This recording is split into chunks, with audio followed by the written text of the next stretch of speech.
Hey guys, and welcome back to another Factorio Friday Facts number 234 Office Pictures, and I'm joined again by Scarhoof. Hello, everyone.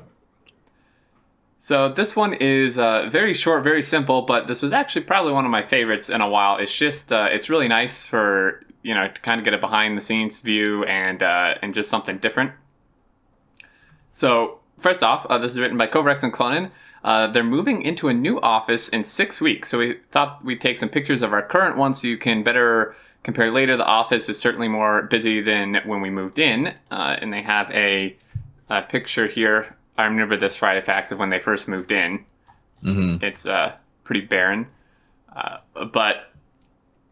and we have been essentially at maximum capacity now for a year. The extra space of the new office is much needed, and we'll show some pictures of our moving when it comes to past 1st of May, which is cool. Look forward to that. So the first picture here is the Windows development room, and from left to right is Busila, our seating, Twinson, and then V. So this is people. It's funny. I was reading the comments on the forum and stuff for this. How much people just super tear apart these photos and notice every single thing in them. Oh, Just the teeniest little details. like the really full garbage can or the humidifier. Yeah, stuff like that, or what's written, on the board, off to the side that you can barely read, or what's happening on the monitors. Yeah. So I mean, this is that. Yeah, this is just pretty cool to kind of get it behind the scene. These guys, how many? This is 10 monitors total here, I think. 3 monitors for Twinson and pretty much, yeah. our seating, yeah. So pretty cool. It looks like our seating's using some sort of computer part box to put his monitor on, Mm-hmm. which is nice. So let's. How come I cannot get out of this? Escape, back, game. This seriously won't let me out, dude. Oh, the picture? There we go. It's because I was in full screen. All right. So next one is the support room with Jitka and Clonin. People were noticing, though, on this board in the back, it's hard to read, but for Friday Facts, the first bullet point is panic, Mm-hmm. which is pretty funny. So that room, it looks like these are probably all the t-shirts is what this is, I would imagine, that they're working on. There's just 20 boxes in here. Yep, there's a lot of boxes. And they look like, I don't know if it's just the fisheye kind of a feel, but these ones on the right sort of look like they're about to fall over. I was about to say that. It's so whoever's sitting in this chair is about to get crushed. Your boxes, man. Yeah. And then the graphics developer room. So on the left we have Albert, and then Ernestes, which is MIA here. And on the board, people were reading all the stuff on this board. I think of a lot of this. Fighters, spitters, destroyed entities, yeah. Turrets, walls, gates, which is pretty cool. So seeing working space there, and then the Mac OS. Does that say spaceship remnants? Yeah, people were mentioning that. They said, and I don't know if it was just graphical ideas or some sort of new item. That would be awesome if yeah. Maybe as you're exploring you find a remnant and it contains a, I don't know, fusion reactor or something like that in there. That would be really cool. Yeah, just some spare parts. That'd be really cool. I hadn't noticed before. I really like this poster thing on the wall, or this tapestry or whatever between the windows. What is that Minecraft? No, I can't tell. It's some I think it's a game of some sort. It's hard to tell, but it looks really cool. Mm-hmm. I'm sure the comments will tell us exactly what it is. You idiots, it's this. Yeah, didn't you know it was this game that no one's heard of? And then over on that same photo, so there's someone working over on the right who they didn't cover. I'm not sure who that is, but they're clearly doing something with Factorio, which is good. And then the next one is macOS Linux developer room, Sindri, and there's another chair, but we don't know who that is, I guess. Just one person. One person. Not that surprising. Yeah, I'm just glad that they do it for the Mac at all. That's Yeah. nice. And then we have the kitchen, which is looks like that's kind of where their box storage is for computer parts and stuff. Yep, looks like my garage. I tried. I'm one of those guys that holds on to like every box from every product I ever purchased, just in case Yeah, I ever want to resell it. yeah, me too. uh, and then yeah, so pretty basic here. I saw again in the comments, people were like asking all about like these different appliances, like what's this like big like urn looking thing by the sink or Yeah, it looks like a juicer. something like that. It does, huh? And then this, I love this. People were gagging up about this. The server room and Twin's 3D printer, and then it's just like right under the boiler, which seems like a potentially really hazardous place to put this stuff. Uh-huh. But It's that's what happens when you do it. I don't know if you do. You ever watch Linus Tech Tips on YouTube?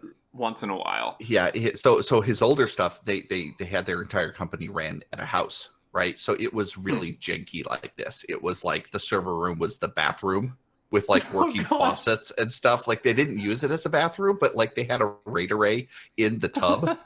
Like it was just like that's what they could do. And eventually they finally moved out into like a warehouse that they could customize everything. But yeah, it was just hilarious watching them like just do the worst things around like a 16 terabyte RAID array and just like, oh man. Oh no. Yeah, this is pretty funny, and I love the like 3 keyboards here for the one thing. Well, yeah, there's so probably extra computers on the ground somewhere and they're on all the hooked floor, into that maybe. one monitor. Yeah. Yeah. So, yeah, I thought this was really funny, just like sticking it in the boiler room. And then this is really cool. Community Spotlight. So last weekend there was a big event which I participated in. It was a 17 PvP production battle. It was hosted by Clowntown, who did an awesome job setting it all up.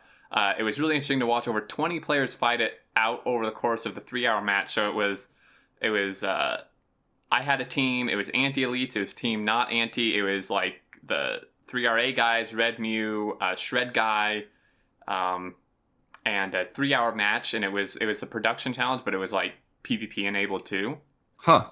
Which it was really interesting. Of course, Anti just won because he like speed ran to a personal laser defense and killed everybody. But it was. I definitely recommend checking it out. Clowntown did an awesome job. Clowntown and Mojo actually shoutcasted it, and we plan to do a lot more in the future. But they bring this up because there was a bit of janky stuff. So pretty much landmines are just ridiculous in PvP because they're completely invisible.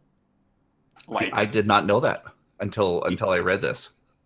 Yeah, so like what would happen, right, is someone like Anti would come into a base in a tank with a personal laser defense, just kill everybody, and then just spam down literally hundreds of landmines out throughout your base, and you couldn't see them, right? So it was just, it was just instant death. It just made it actually incredibly unfun to play because it was just a death loop. Like several times you would just spawn on a landmine and just die again, or you would like walk like 2 tiles to go fix something and then just die. Right.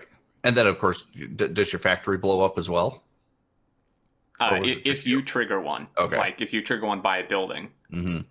But it's like it was impossible to fix any damage that was done because you couldn't walk around your factory. So that they kind of address that here. And PvP, has not had a lot of extensive playtesting, so every event like this is a great opportunity to see what needs to be tweaked and adjusted. We're looking to shift the focus. We aren't looking to shift the focus to PvP, but it's nice to make some things less cheesy. Yeah. So, again, they mentioned the landmines.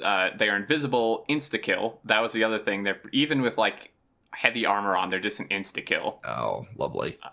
So, yeah. But the only counter being to throw grenades everywhere you walk, which you of can't course... do in your base, yeah. Yeah.